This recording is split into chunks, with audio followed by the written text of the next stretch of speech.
Now that you're familiar with the key phases of an ML project, let's explore some of the key commands of BigQuery ML. You'll remember from an earlier video that you can create a model with just the Create Model command. If you want to overwrite an existing model, use the Create or Replace Model command. Models have options, which you can specify. The most important and the only one required is the model type. You can inspect what the model learned with the ml.weights command and filtering on an input column. The output of ml.weights is a numerical value, and each feature has a weight from -1 to 1. The value indicates how important the feature is for predicting the result, or label. If the number is closer to 0, the feature isn't important for the prediction. However, if the number is closer to -1 or 1, then the feature is more important for predicting the result. To evaluate the model's performance, you can run an ml.evaluate command against a trained model. You get different performance metrics depending on the model type you choose. And if you want to make batch predictions, you can use the ml.predict command on a trained model and pass through the dataset you want to make the prediction on. Now let's explore a consolidated list of BigQuery ML commands for supervised models.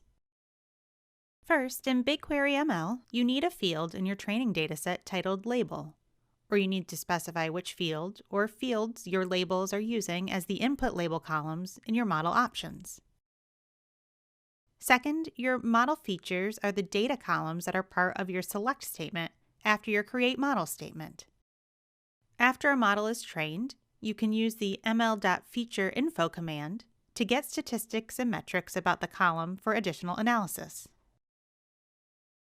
Next is the model object itself.